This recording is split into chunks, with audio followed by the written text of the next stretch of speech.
샬롬 샬롬 샬롬 샬롬. 하나님 사랑합니다. 여러분 주 안에서 사랑합니다. 예, 계시록 19장 말씀이죠. 우리 성경에 나와 있는 내용이기도 한데 한 번은 우리가 다 잊어버리지만 그래도 보고 가야 할 것 같네요. 이 일 후에 1절에 보니 내가 들으니 하늘에 허다한 우리의 큰 음성 같은 것이 있어 이르다 할렐루야 구원과 영광과 능력이 우리 하나님께 있도다. 아멘. 예, 여기에 보는 이 일 후에는 큰 음력 곧 큰 성 바벨론의 멸망 후를 말합니다.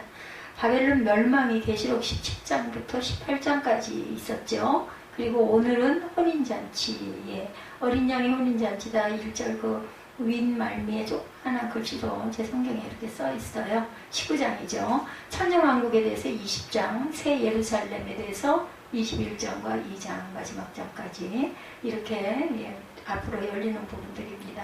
2절에 보니까 큰 음녀를 심판하사 그의 심판은 참되고 의로운지라 음욕으로 땅을 더럽게 한 큰 음녀를 심판하사 자기 종들의 피를 그 음녀의 손에 갚으셨도다 하고 이렇게 나오죠. 큰 성 바벨론을 뜻합니다. 큰 음녀는 예, 계시록 17장 5절과 18절에 증거합니다. 큰 성 바벨론의 멸망은 새 예루살렘의 도래를 예고하죠. 계시록 17장 1절에 보면 많은 물에 앉은 큰 음녀가 받을 심판을 내게 보이리라. 계시록 17장 4절과 5절에 보면은 예, 그 여자는 자줏빛과 붉은빛 옷을 입고 금과 보석과 진주로 꾸미고 사도 요한에게 보인 모습이에요. 그죠? 손에 금전을 가졌는데 가증한 물건과 그 음행에 더러운 것들이 가득하더라. 그 이마에 이름이 기록되었으니 비밀이라 바벨론이라 땅의 음녀들과 가증한 것들의 어미라 하였더라. 계시록 17장 18절에 또 내가 본 그 여자는 땅의 왕들을 다스리는 큰 성이라 하더라. 빛나고 깨끗한 세마포라고 8절에 증거하고 있어요. 3절부터 봅니다. 두 번째로 할렐루야 하니 그 연기가 세스토록 올라가더라. 또 24장로와 내 생물이 엎드려 보좌에 앉으신 하나님께 경배하여 이르되 아멘 할렐루야 하니 보좌에서 음성이 나서 이르시되 하나님의 종들 곧 그를 경외하는 너희들아 작은 자나 큰 자나 다 우리 하나님께 찬송을 하라 하더라. 6절에 또 내가 들으니 허다한 무리의 음성과도 같고 많은 물소리와도 같고 큰 노랫소리와도 같은 소리로 이르되 할렐루야 주 우리 하나님 곧 전능하신 이가 통치하시도다. 우리가 즐거워하고 크게 기뻐하며 그에게 영광을 돌리세. 어린 양의 혼인 계약이 이르렀고 그의 아내가 자신을 준비하였으므로 그에게 빛나고 깨끗한 세마포 옷을 입도록 허락하셨으니 이 세마포 옷은 성도들의 옳은 행실이로다 하더라. 아멘. 이 8절 말씀 성도들의 옳은 행실 마태복음 15장 13절에서 16절입니다.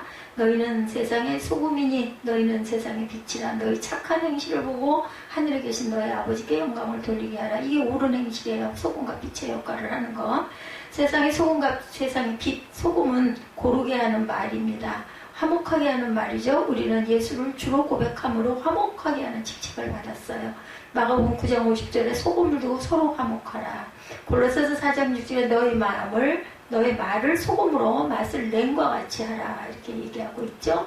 예, 그리고 고린도서 5장 15절에서 21절에도 화목하게 하는 직분이라. 두 번째 빛입니다. 빛은 착한 행실고 사랑의 열매를 얘기하고 있죠. 그러니까 세상의 소금과 빛의 소금은 예, 화목하게 하는 직책을 받았다라는 이야기고 빛은 착한 행실 곧 사랑의 열매이다. 성령으로 하나님의 사랑이 우리 마음에 부음받았다고 하죠. 우리는 사랑의 열매를 맺게 됩니다. 그 열매를 항상 간직하여 하나님께 영광을 돌리는 것이 하나님께서 우리를 창조하신 목적이고 그리스도로 말미암아 우리를 구원하신 목적입니다. 마태복음 5장 16절에 착한 행실을 보고 아버지께 영광 돌리게 하기 위함이라. 요한복음 15장 16, 7절에 사랑의 열매를 먹고 항상 있게 하려 하심이라. 사랑의 열매를 맺고 제가 발음이 좀 틀렸습니다. 항상 있게 하려 하심이라. 또한 계시록 2장 4, 5절에도 처음 사랑과 처음 행위다라고 얘기하죠. 그리고 19장 13절에 보면 또 내가 11절부터 내가 하늘이 열린 것을 보니 아까 우리 여기 읽기는 했습니다. 우리가 8절까지 읽었어요. 천사가 내게 말하기를 9절입니다. 기록하라 어린 양의 혼인잔치에 청함을 받은 자들은 복이 있도다 하고 또 내게 말하되 이것은 하나님의 참되신 말씀이라 하기로 내가 그 발 앞에 엎드려 경배하려 하니 누구예요? 사도 요한이죠. 그가 나에게 말하기를 나는 너와 및 예수의 증언을 받은 내 형제들과 같이 된 종이니 삼가 그리하지 말고 오직 하나님께 경배하라. 예수의 증언은 예언의 영이라 하더라. 또 내가 하늘이 열린 것을 보니 백모하고 것을 탄 자가 있으니 그 이름은 충신과 진실이라. 그가 공의로 심판하며 싸우더라. 그러면 안 되는데 그죠? 종이 그런 것 들여다보고 썩 사람이 이렇게 흔들어가지고 뭘 좀 받아내려고 하고 이러면 안 되는데, 문제는 제가 그런 게 너무 잘 보이는 게 문제인 거죠. 인간의 그 심리 안에는 또 있겠죠. 그리고 또 살아야 되니까. 그가 공의로 심판하며 싸우더라. 12절에 그 눈은 불꽃 같고 머리에 많은 관들이 있고 또 이름 쓴 것 하나가 있으니 자기밖에 아는 자가 없고 또 그가 피 뿌린 옷을 입었는데 그 이름은 하나님의 말씀이라 칭하더라. 19절 13절이죠. 19장 13절. 계시록 7장 14절에 보면 내가 말하기를 내 주여 당신이 아시나이다 하니 그가 나에게 이르되 이는 큰 환란에서 나오는 자들인데 어린 양의 피에 그 옷을 씻어 희게 하였느니라. 흰옷이에요. 세마포옷, 깨끗한 세마포옷. 그리고 그것을 입고 백마를 타고 따르더라. 14절에 보면 하늘에 있는 군대들이 희고 깨끗한 세마포옷을 입고 백마를 타고 그를 따르더라. 그 입에서 예리한 검이 나오니 그것으로 만국을 치겠고 친히 그들을 철장으로 다스리며 친히 하나님 곧 전능하시니 맹렬한 진노의 포도주를 밟겠고, 그리고 그 옷과 그 다리에 이름을 쓴 것이 있으니 만왕의 왕이요 만주의 주라 하더라. 또 내가 보니 한 천사가 태양 안에서도 공중에 나는 모든 새를 향하여 큰 음성으로 외쳐 이르되 와서 하나님의 큰 잔치에 모여 왕들의 살과 장군들의 살과 장사들의 살과 말들과 그것들을 탄 자들의 살과 자유인들이나 종들이나 작은 자나 큰 자나 모든 자의 살을 먹으라 하더라. 또 내가 보며 그 짐승과 땅의 짐승 임금들과 그들의 군대들이 모여 그 말 탄 자와 그의 군대와 더불어 전쟁을 일으키다가 짐승이 잡히고 그 앞에서 표적을 행하던 거짓 선지자가 함께 잡혔으니 이는 짐승의 표를 받고 그의 우상에게 경배하던 자들의 표적으로 미혹하던 자라. 이 둘이 산채로 유황불 붙는 못에 던져지고 그 나머지는 말탄 자 입으로부터 나오는 검의 죽음에 모든 새가 그들 살로 배불리려라. 이렇게 말씀하고 있어요.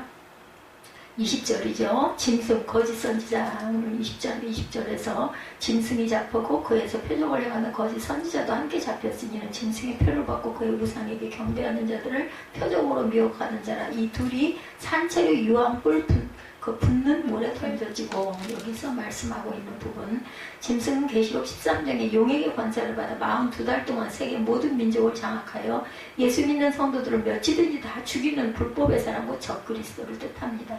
그리고 거짓 선지자는 땅에서 나온 짐승으로 이적을 행하며 사람들을 미혹하여 처음 짐승 곧 적그리스도의 우상을 만들게 하고 그 우상에게 경배하지 않는 자는 며칠든지 다 죽여요. 이들이 땅의 임금들을 모아 백마 탄 자와 그 군대로 더불어 전쟁을 하지만 패하고 결국 산채로 유황불 붙는 못에 던져지죠. 이것이 짐승의 최후입니다. 짐승 적그리스도입니다. 계시록 13장 4절에서 18절. 계시록 13장 4절에 보면 용이 짐승의 권세를 주므로 용에게 경배하며 짐승에게 경배하여 이르되 누가 이 짐승과 같으냐. 계시록 13장 5절에 42달 동안 일할 권세를 받으리라. 계시록 13장 7절 성도들과 싸워 이기게 되고, 계시록 13장 14절 짐승을 위하여 우상을 만들라. 계시록 13장 15절에 짐승의 우상에게 경배하지 아니하는 자는 며칠든지 다 죽이게 하더라. 계시록 13장 16절에서 18절에 누구든지 이 표를 가진 자 외에는 매매를 못하게 하니 이 표는 곧 짐승의 이름이나 그 이름의 수라. 지혜가 여기 있으니 총명한 자는 그 짐승의 수를 세어보라. 그것은 사람의 수니 그의 수는 666이라. 인간 뭐야 사단이죠. 이렇게 말하고 있습니다. 20절에 둘이 산채로 유황불 붙는 못에 던져지고, 계시록 20장 10절입니다. 앞으로 다음 장이죠. 10절에 보면 뭐라 그래요?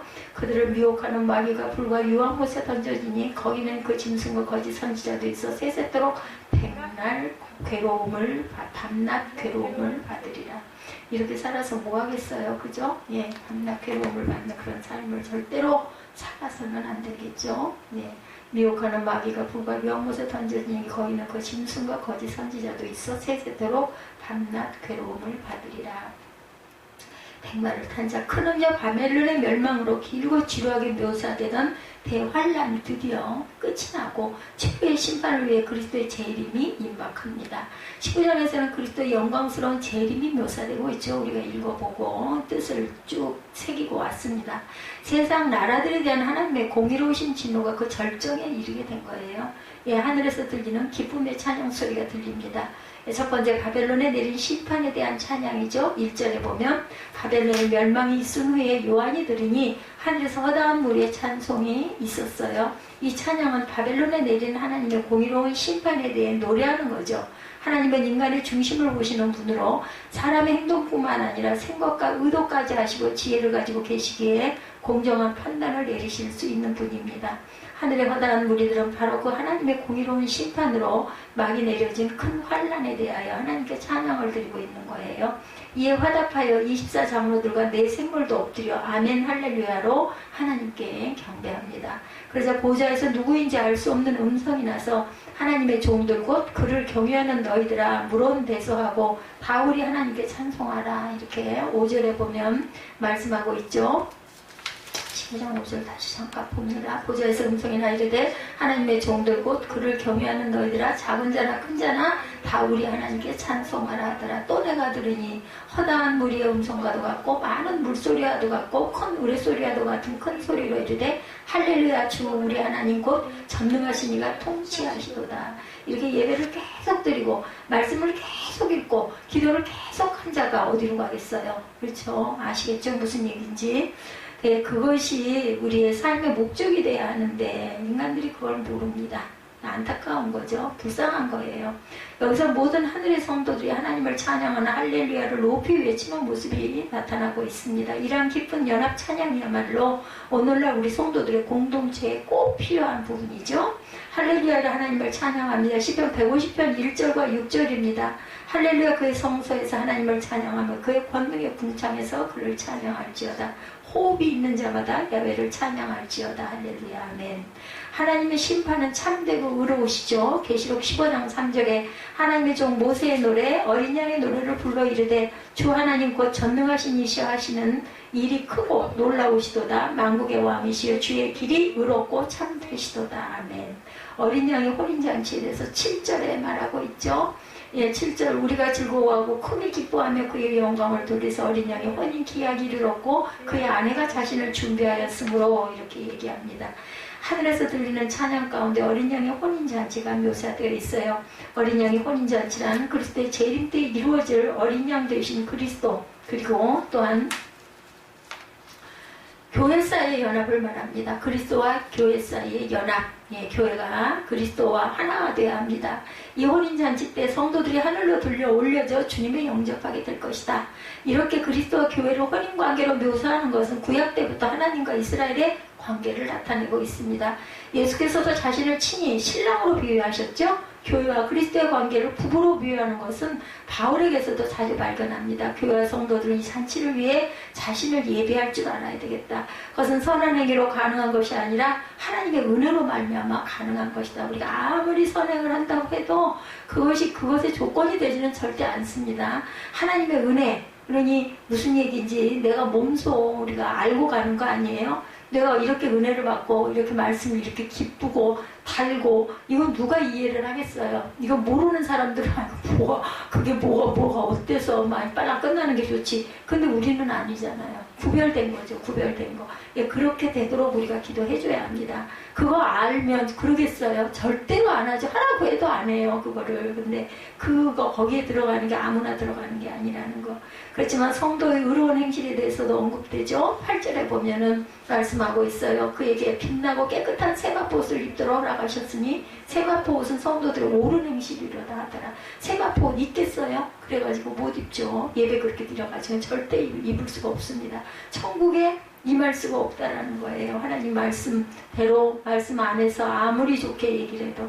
그러니 얼른 때가 되기 전에 글쎄요. 60대쯤 되면 제가 그 마음이 왔었으니 60대쯤 되면 그러지 않겠나. 제가 그 모습을 보고 가야 할 텐데 못 보고 갈 수 있겠죠. 그런데 그것도 하나님이 알아서 하실. 모세가 가나안 땅에 못 들어갈 줄 알았겠어요? 절대로 몰랐던 거죠. 알 수 없습니다. 어떤 면으로는 하나님의 긍휼이 여기셔서 이제 좀 쉬어라, 그것일 수도 있어요. 우리는 단정 지을 수 없습니다. 성경 안에서 우리가 그저 그렇구나 은혜 받고 가는 거지 절대라는 건 없다는 거 하나님만 아십니다. 그러므로 우리 성도들은 하나님께서 주시는 은혜로 아무 공로 없이 구원 얻는데 감사해야 돼요. 하나님께 충성을 다하는 삶을 살아야 합니다. 세상에서 돈을 움켜쥐고 있어서 뭐 하겠어요? 아무 소용없는 거죠. 온전하게 잘 쓸 줄 알고 기뻐할 수 있는 일을 하는 것이 가장 귀한 일입니다. 예수는 신랑이세요. 마가복음 2장 19절에 예수께서 그들에게 이르시되 혼인집 손님들이 신랑과 함께 있을 때 금식할 수 있느냐? 신랑과 함께 있을 동안에는 금식할 수 없느니라. 교회와 그리스도의 관계는 부부관계입니다. 에베소서 5장 20절에서 24절 아내들이여 자기 남편에게 복종하기를 주께 하듯 하라. 이는 남편이 아내의 머리됨이 그리스도께서 교회의 머리됨과 같은 이니 그가 바로 몸의 구주라. 그러므로 교회가 그리스도에게 하듯 아내들도 범사에 자기 남편에게 복종할지니라. 어린 양이 혼인잔치 때 성도들이 하늘로 올려져서 주님을 영접하죠. 데살로니가 전서 4장 16절입니다.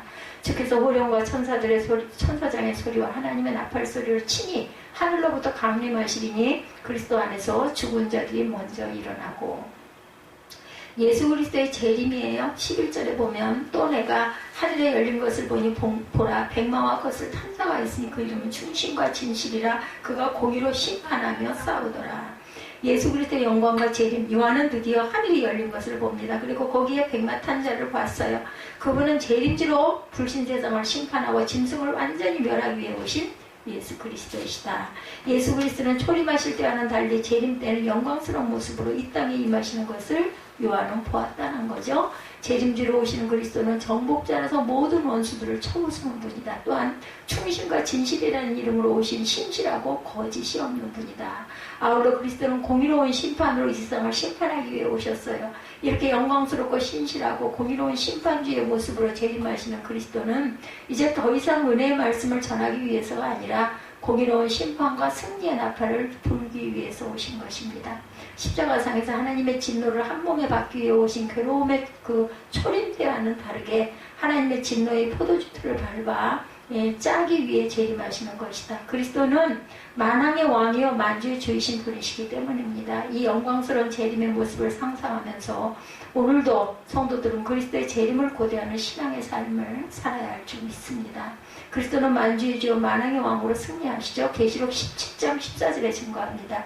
그들이 어린 양과 더불어 싸우려니와 어린 양은 만주의 주시오 만왕의 왕이시니 그들을 이기실 터이요 또 그와 함께 있는 자를 곧 부르심을 받고 택하심을 받은 진실한 자들도 이기리로다. 그리스도는 구름을 타고 오시죠. 계시록 14장 14절에 내가 보니 흰 구름이 있고 구름 위에 인자와 같은 이가 앉으셨는데 머리에는 금면류관이 있고 손에는 예리한 낫을 가졌더라. 짐승의 군대와의 접전이 19절에 이어집니다. 내가 보면 짐승과 땅의 임금들과 그들의 군대들이 모여 그 말 탄 자와 그의 군대와 더불어 전쟁을 일으키다가 짐승이 잡히고 그 앞에서 표적을 행하던 거짓 선지자도 함께 잡혔으니 이는 짐승의 표를 받고 그의 우상에게 경배하던 자들을 표적으로 미혹하던 자라. 이 둘이 산채로 유황불 붙는 불에 던져졌다. 요한은 땅에 임할 심판을 구하는 천사의 음성을 듣죠. 그리고 그리스도께서 재림하실 때 함께 온 군대를 이끌고 짐승과 군대와 더불어 전쟁을 벌여 짐승의 군대를 멸망시키는 모습의 환상을 보게 됩니다. 18절에 이같이 그리스도께서 재림하실 때 사단의 세력과 벌이는 최후의 전쟁은 계시록 16장에도 언급된 아마겟돈 전쟁입니다. 19절에 나오죠. 내가 보매 짐승과 땅의 임금들과 그들의 군대들이 모여 그 말 탄 자와 그의 군대와 더불어 전쟁을 일으키다가 짐승이 잡히고 그 앞에서 표적을 행하던 거짓 선지자도 함께 잡혔으니는 짐승의 표를 받고 그의 우상에게 경배하던 자들을 표적으로 미혹하던 자라. 이 둘이 그 산채로 유황불 붙는 물에 던져주고 나머지는 말 탄 자의 입으로부터 나오는 검의 죽음의 모든 새가 그들의 살로 배부르다. 새들의 잔치를 하네요. 그죠? 불신자들은 이제 영원한 형벌의 장소에 유황불 붙는 물에 던져질 것이다. 땅에 살아남은 자들은 그리스도의 입에서 나오는 날성검으로 죽음을 당해 새들에게 시체가 뜯기울 것이다. 그래서 모든 새들이 배부르게 먹었다는 것은 하나님의 심판의 철저함과 엄격함을 표현하고 있습니다. 한편 그리스도를 대항하기 위해 모인 자들에 대해 여러 가지 해석이 있습니다. 앞에 아마겟돈 전쟁에서의 짐승과 그 군대들이라는 표현한 것처럼 여기서도 장차 임하여 재림하실 그리스도를 대적하는 세력이라고 상징적으로 해석하는 것이 바람직하겠죠. 짐승은 지상 권력을 대표하며 교회를 탄압합니다. 계시록 13장 1절에 보니 내가 보니 바다에서 한 짐승이 나오는데 뿔이 열이요 머리가 7이라 그 뿔에는 10 왕관이 있고 그 머리에는 신성모독하는 이름들이 있더라. 무적에는 사단을 거두는 일시적 처소입니다. 계시록 20장 1절에 또 내가 보매 천사가 무적행의 열쇠와 큰 쇠사슬을 그의 손에 가지고 하늘로부터 내려와서 불과 이왕은 하나님의 진노와 형벌의 도구가 됩니다. 에스겔 38장 22절에 내가 또 전염병과 피로 그를 심판하며 쏟아지는 폭우와 큰 우박덩어리와 불과 이왕으로 그 모든 무리와 그와 함께 있는 많은 백성에게 비를 내리듯 하리라 말하죠. 에스겔 38장 20절에 이제 에스겔을 또 한번 강의하고 가야 되겠죠. 오래됐으니. 유황불 분노 못은 지옥을 가리킵니다. 계시록 20장 10절입니다. 그들을 유혹하는 마귀가 불과 유황못에 던져지니 거기는 짐승과 거짓 선지자도 있어 새색토록 밤낮 괴로움을 받으리라. 우리가 영이 이런 상태가 되면 어떻게 살 수가 있겠어요? 끝도 없는데 정말 무서운 일입니다. 그러니까 우리가 영을 맑게 하나님 보시는 온전한 모습으로 다듬어가고 좋은 생각만 하고 좋은 일을 많이 해야 되겠죠. 하나님이 원하시고 기뻐하시는 찬양밖에 안 남는다는 말의 뜻이 바로 여기에 있습니다. 아니 찬양을 많이 하던 사람 뭐가 심어져 있겠어요? 찬양이 심어지지 않겠어요? 어디로 날아가겠어요? 그리스도께서는 우리 인간들을 죄악에서 구하기 위해 초림하셨듯이 세상의 불의를 제거하고 하나님의 공의를 실현하기 위해 반드시 재림하실 것이다. 언제 오시는지 그때는 그리 중요하지 않습니다. 예수님 오시기 전에 모든 징조들을 이룬 후에 하나님의 정하신 때 반드시 오실 것이고 이 재림을 기다리면서 오늘도 우리는 하나님의 사역을 충성되게 잘 감당하는 저와 여러분이 되셔야 되겠죠. 19장 내용은 크게 찬양과 멸망 사건으로 구별이 되어 있습니다. 1절과 10절은 1절에서 10절은 하나님의 심판, 만왕의 왕의 통치 시작, 어린 양의 혼인식에 다가온 것을 찬양하는 내용이고 11절에서 21절은 두 짐승의 멸망을 계시한 내용이에요. 노아 홍수 이후에 인간들이 바벨탑을 건축한 사건, 하나님의 주권에 정면 도전하는 아주 사악한 반란이었죠. 천하에 흩으시던 하나님의 뜻과 달리 뭉쳐서 자기 뜻대로 살 왕국을 세우려고 했으니까 이거 이루어지겠어요? 안 이루어지죠. 어리석은 거죠. 구약의 바벨론 제국이나 계시록의 바벨론도 모두 하나님 백성의 대적자로 등장을 합니다. 사도교회 시대에 바벨론 같은 대적들이 예루살렘을 중심으로 로마 제국 전역에 퍼져 있었어요. 근데 하나님은 바벨탑도 바벨론 제국도 큰 성 바벨론도 다 무너뜨리시죠. 어느 시대나 할지라도 하나님의 백성의 대적자를 절대로 용서하지 않는다는, 그래서 죄종을 온전하게 대접할 줄 알아야 본인에게 복이 온다라는 거죠. 대적 백성의 중심지가 예루살렘으로 심판하신 사건을 통해서도, 중심지가 된 예루살렘을 심판하시는 사건을 통해서도 이러한 진실을 역사 중에 엄중히 드러내십니다. 1절에서 5절은 하나님 심판의 의로움을 찬양한 내용입니다. 큰 성 바벨론이 무너지는 환상을 본 후에 요한은 하늘에서 허다한 무리의 큰 음성 같은 것을 듣습니다. 천상교회의 찬양이었죠. 할렐루야, 구원과 영광과 능력이 우리 하나님께 있도다. 1절에, 그죠? 구원과 관련해서는 모든 영광이 하나님께만 있습니다. 구원의 능력이 오직 하나님께만 있기 때문이죠. 하나님의 구원 능력은 동전의 양면과도 같습니다. 자기 백성에 대한 신원과 원수에 대한 심판이 함께 적용되죠. 신원과 심판은 편파적으로 시행되지 않습니다. 절대로. 하나님은 참되고 의로운 통치자이시니까요. 2절 상반절에 나타나죠. 2절 상반절에. 그의 심판은 참되고 의로운지라 음행으로 땅을 더럽게 한 큰 음녀를 심판하사 자기 종들의 피를 그 음녀의 손에서 갚았다라고 분명하게 말씀하고 있죠. 음행으로 땅을 더럽게 한 큰 음녀를 심판하사 자기 종들의 피를 그의 손에 갚으셨도다. 두 번째 할렐루야 소리와 함께 음녀를 태운 그의 연기는 세세토록 올라갑니다. 3절에 음녀는 역사적 심판을 받은 후에 세세토록 형벌을 받는다. 그 연기가 세세토록 올라가더라. 또 24장로와 큰 내생물이 엎드려 보좌에 앉으신 하나님께 경배하여 이르되 아멘 할렐루야 하니 보좌에서 음성이 나서 이르시되 하나님의 종들 곧 그를 경외하는 너희들아, 작은 자나 큰 자나 다 우리 하나님께 찬송을 하더라. 찬송밖에 남는 게 없습니다. 어찌 보면 이렇게 설교를 하는 그 목사들은 하나님께 죄를 질 수는 있지만 찬양을 하는 그 마음은 절대로 거짓이 없어요. 찬양이기 때문에. 그래서 우리는 자긍심을 가져야 합니다. 거대한 오라토리의 찬양이 이어지는 어린 양의 혼인잔치 기약 단락에서 최고조에 도달합니다. 구약의 증인들은 이 찬양에 참여합니다. 어린 양의 혼인잔치, 이런 부분에서 최고조에 도달을 하죠. 구약의 증인들도 이 찬양에 참여를 한다. 구약 언약 공동체를 계승한 사도교회도 찬양에 참여합니다. 사도교회를 계승한 그 보편교회도 찬양에 다 참여하죠. 그래서 많은 무리가 찬양하는 게 중요해서 커다란 대형교회들이 그 성가대석이 엄청나게 많잖아요. 많은 인원이. 왜냐하면 그때에는 모두 다 일어나 찬양하기 때문에 그것처럼 귀한 게 없습니다. 저도 그 초기 때는 제가 저 타고난 부분이 있기 때문에 그랬는데 점점 알아지는 부분은 많은 숫자가 하나님께 영광을 돌리면 돌릴수록 하나님 기뻐하신다라는 거. 그건 거짓은 없거든요. 그 찬양은. 교회는 쓴맛을 감수하면서 인내를 해야 했다는 거죠. 그런데 그 삶은 결국 영광스러운 찬양으로 끝이 난다라는 거.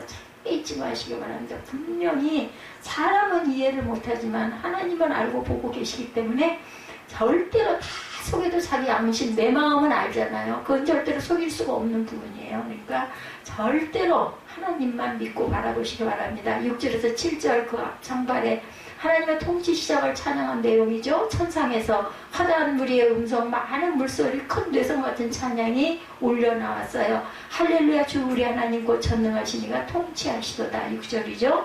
원래 하나님의 통치는 천지를 창조하신 이후에 중단된 일이 없어요. 그런데도 통치하심을 찬양한 까닭은 무엇일까? 특별한 의미의 통치가 시작되었기 때문이다. 큰 성 바벨론으로 상징된 짐승의 나라가 철저히 파괴되면서 시작된 우리 주님의 특별한 통치에 초점이 있는 찬양입니다. 만왕의 왕이신 우리께서 통치권을 직접 행하시기 시작하신 것이 예루살렘 멸망 사건부터입니다. 이 사건 이전에는 사도들을 통해 간접으로 그분 나라를 통치하신 사도교회 시대가 있었죠. 이제는 직접 만국을 통치하시는 보편교회 시대가 열렸어요. 그래서 천상의 성도뿐 아니라 지상의 성도도 함께 찬양한다. 우리가 즐거워하고 크게 기뻐하여 그에게 영광을 돌리세. 7절 그 상반절에 나오죠. 그리고 7절 후반절부터 10절까지 어린 양의 혼인 기약이 임박했음을 찬양하죠. 요한이 계시받던 때는 어린 양의 혼인 기약도 임박한 때였다. 어린 양의 아내가 신부 입장을 준비하고 있었다는 거죠. 하나님은 신부를 빛나고 깨끗한 세마포로 단장하십니다. 이 세마포는 성도들의 옳은 행실이라고 얘기하고 있죠. 8절에 어린 양의 피 씻어 희게 한 옷이기도 하다. 세마포 옷. 14절이죠. 7장 14절에 나옵니다. 신부로 선택받은 일은 신랑이신 어린 양의 은혜로 말미암습니다. 신랑이 피 흘리신 공로로 신분을 값없이 얻었어요. 그죠, 우리가. 근데 하나님은 신부 이전에 그 누더기를 계속 입고 살도록 내버려 두시지 않는다라는 것. 절대로 세마포 예복으로 갈아입고 신랑을 맞이하게 도와주십니다. 하나님은 은혜로 선택하신 성도가 옳은 행실로 살 수 있도록 그분의 전능하신 능력을 행사하시죠. 천사가 요한에게 특별히 기록하게 한 말씀이 있습니다. 9절 상반절에 어린 양의 혼인잔치에 청함을 입은 자들이 복이 있도다. 이렇게 말하고 있죠. 어린 양의 천사가 말하기를 기록하라. 어린 양의 혼인잔치에 청함을 받은 자들은 복이 있다다 하고 또 내게 말하되 이것은 하나님의 참되신 말씀이라 하기로 내가 그 발 앞에 엎드려 경배하려니 그가 나에게 말하기를 나는 너와 및 예수의 증언을 받은 형제들과 같이 된 종이니 그러지 말고 오직 하나님께 경배하라. 예수의 증언은 예언의 영이라 하더라. 이렇게 얘기하고 있습니다. 천사는 이것을 하나님의 참되신 말씀이라 세속은 어린 양의 혼인잔치에 초청받은 일이 복된 줄을 몰라요.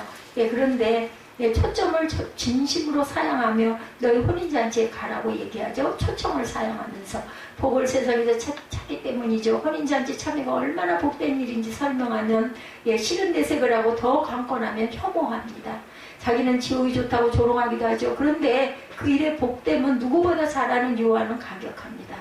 그래서 천사 앞에 엎드려 경배하려고 하죠. 천사는 만류합니다. 그죠? 나는 너와 및 예수의 증거를 받은 내 형제들과 같이 종이니 상가 그러지 말고 오직 하나님께 경배하라. 천사를 우리보다 조금 못하게 지으셨죠? 경배를 받을 수가 없어요. 천사가 엄청난 초청장을 받을 때 전령에게도 감사를 표하는 일은 자연스러운 반응이기도 합니다. 그러나 전령을 찬양하거나 경배해서는 절대로 안 된다. 그래서 성모 마리아를 찬양해서는 안 되고 기도해서도 안 됩니다. 그 부분은 잘못된 부분이에요. 찬양 끝에 있는 왜냐하면 예수의 증거는 예언의 영이라. 10절 뒤쪽에 나오죠. 말씀은 네 가지 의미로 해석할 수 있어. 예수의 증거가 예수님에 대한 증언 혹은 예수께서 주신 증언으로 해석할 수가 있고, 대언의 영도 예언의 영 혹은 영으로 말미암은 예언으로 해석할 수가 있다. 어떻게 해석해도 중요한 의미는 드러납니다. 그래서 천사 숭배를 막고 하나님께만 경배하려고 하는 이유를 잘 설명해 줄 수 있는 해석이 문맥상으로 의미를 전하고 있습니다. 천사의 의중은 확실한데 전령이 아니라 전령을 보내신 주님을 높이는 행동을 요청한 것이기 때문이다. 19장 11절에서 20장 15절은 사단 진영의 멸망에 관한 계시가 나오죠. 11절에서 21절 두 짐승, 그리고 용 20장 1절에서 10절, 추종자들 20장 11절에서 15절 순서로 멸망을 계시하고 있습니다. 20장까지 이루어지죠. 19장 11절에서 16절은 그들을 심판하실 심판주의 본질을 드러내고, 17절에서 21절은 두 짐승의 멸망을 기록합니다. 요한은 하늘이 열린 것을 보았어요. 하늘과 땅 사이에 막힌 것이 없어집니다. 구속사의 성취와 완성을 의미하죠. 이때 백마 타신 분이 등장하죠. 신랑 입장입니다. 그분의 이름은 충신과 진실이다. 예수 그리스도시죠.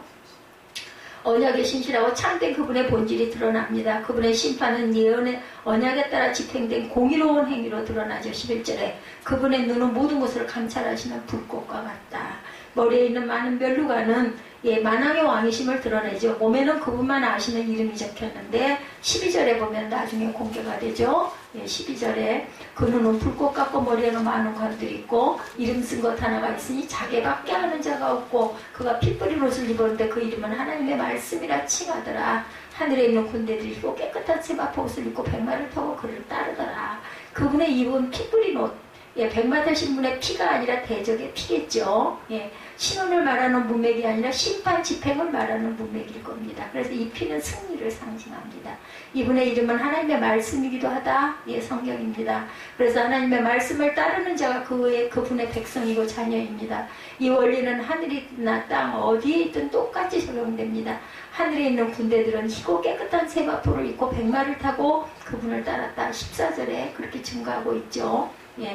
하늘에 있는 군대를 입고 깨끗한 세마포옷을 입고 백마를 타고 그를 따르더라. 그의 입에 예리한 검이 나오니 그것으로 만국을 치겠고 친히 그들을 철장으로 다스리며 친히 하나님 곧 전능하시니 맹렬한 진로의 포도주틀을 밟겠고, 하늘에 있는 군대들 깨끗한 세마포를 입고 백마를 타고 그분을 따랐다. 땅에 있는 하객들은 어린 양이 혼인잔치 초청 말씀에 응답해서 따르죠. 하늘에 있는 군대들이 입고 깨끗한 세마포 옷을 입고 백마를 타고 그를 따르더라. 그런데 백마 다신 신랑은 입에서 나오는 날카로운 검으로 만국을 치실 것이다. 15절 상반절이죠. 이사야 49장 2절에도 같은 말씀을 합니다. 그의 입에서 예리한 검이 나오니 그것으로 만국을 치겠고, 이런 표현은 계시록의 전쟁이 영적 전쟁을 상징한다는 것을 분명하게 나타냅니다. 입에서 나오는 검은 실제 검이 아니라 예수께서 선포하신 하나님의 말씀의 권능입니다. 날카로운 심판으로 철장으로 다스리며 친히 하나님과 전능하시니 맹렬한 진노의 포도주 틀을 밟겠고, 친히 맹렬한 진노의 포도주 틀을 밟으실 분은 전능하신 분이다. 15절 뒷부분에 나오고 있습니다. 다스리며 친히 하나님과 전능하신 맹렬한 진노의 포도주를 밟겠고 옷과 다리에 쓴 이름이 있으니 만왕의 왕이요 만주의 주라 하더라. 이렇게 증거하고 있죠. 이렇게 말씀합니다. 요한은 한 천사가 해 위에 서서 모든 새를 향해 외치는 큰 소리를 듣죠. 15절 그 뒤쪽에 보면은 철장으로 다스리며 하나님과 전능하신 맹렬한 진노의 포도주를 밟고 친히 맹렬한 진노의 포도주를 밟으실 분은 전능하신 분이다. 그 옷과 다리에 만왕의 왕 만주의 주라는 이름이 적혀있다. 16절이죠. 어린 양의 혼인잔치와 동시에 공중의 새들, 왕들, 장군들, 장사들, 말들과 붙은 탄자들의 살점을 뜯는다. 18절에 말씀하고 있어요.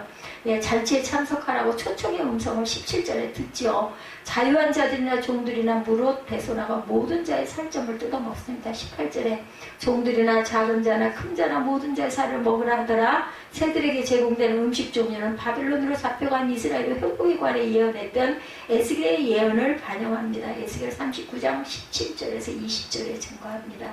이 새들은 다섯 번째 나팔 심판 때 등장한 황초가 똑같은 역할을 하죠. 9장 4절에 이마에 하나님의 인을 맞지 않은 자들에게만 고통을 주었던 황충처럼 새들도 전능자에게서 말씀의 권능으로 치신 패배자들의 시체만 뜯어먹기 때문이에요. 어린 양의 혼인잔치와 병행해서 새들도 잔치를 합니다.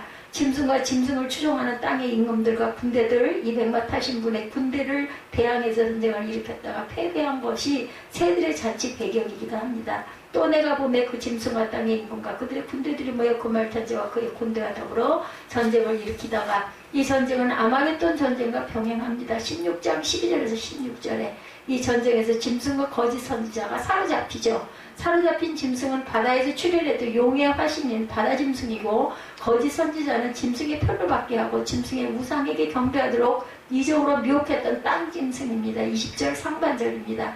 짐승이 잡히고 그 앞에서 표적을 행하던 거짓 선지자도 함께 잡혔으니 두 짐승은 산채로 유황불 붙는 못에 던져지고 20절 그 뒷부분이죠. 잡혔으니 이는 짐승의 표를 받고 그의 우상에게 경배한 자들을 표적으로 미혹하던 자라. 이 둘이 산채로 유황불 붙는 못에 던져지고 나머지 추종자들은 백마 타신 분의 입에서 나오는 검에 모두 죽었어요. 아버지를 받기는 받네. 네, 청약한다고 난리를 치더니 그러자 새가 그 살점으로 배불렀습니다. 이런 거 하나도 몰랐어요. 문득문득 말씀 중에서 깨닫게 하시는 부분이 있어서 잊어버릴까봐 얘기를 합니다. 21절에 보니까 일버릇으로 얘기하던 게 말탄자 입으로부터 나오는 검에 죽으신 모든 새가 그들의 살로 배불렀더라 이렇게 말씀하고 있죠. 나머지는 말탄자 입으로부터 나오는 검에 죽음의 모든 새가 그들의 살로 배불렀더라. 신혼과 심판이 동시적인 것처럼 혼인잔치와 원수 멸망도 동시에 이루어진다. 19장에서 어린 양은 신랑이죠. 신랑의 신분은 만왕의 왕이십니다. 백마 타고 출전하여 하나님의 말씀으로 만국을 치시는 분입니다. 하나님은 신부를 단장하시고 혼인잔치를 준비하시고 하객을 초청하시는 신랑의 아버지죠. 예, 맞아요. 단계를 거쳐 가야 열리죠. 길이 열리는 건. 예, 그냥 있으면 그대로 무거워서 그대로 있고 썩습니다. 고여서. 깨지죠. 하나님은 신부를 단장하시고 혼인잔치를 준비하시며 하객을 초청하시는 신랑의 아버지. 신부는 사도교회 시대 동안 단장하며 예비했다가 추후 70년의 어린 양께서 바다짐승 제국과 음녀 바벨론을 심판하신 직후에 신부 입장하듯 등장하는 보편교회를 얘기합니다. 그래서 보편교회 시대는 어린 양의 혼인잔치 기간이기도 하다. 혼인잔치는 영원한 행사가 아니므로 언젠가 끝이 나겠죠. 보편교회 시대가 끝나면 혼인잔치를 끝낸 신랑 신부처럼 교회는 그리스도와 함께 새하늘과 새 땅에 들어가 거기서 영원히 함께 살 것이다. 이렇게 말씀하고 있습니다. 오늘 계시록 19장 말씀 전체를 주석과 또한 말씀을 풀어서 함께 은혜를 나눴습니다. 우리 찬양하시고 축도로 예배를 마치도록 하겠습니다.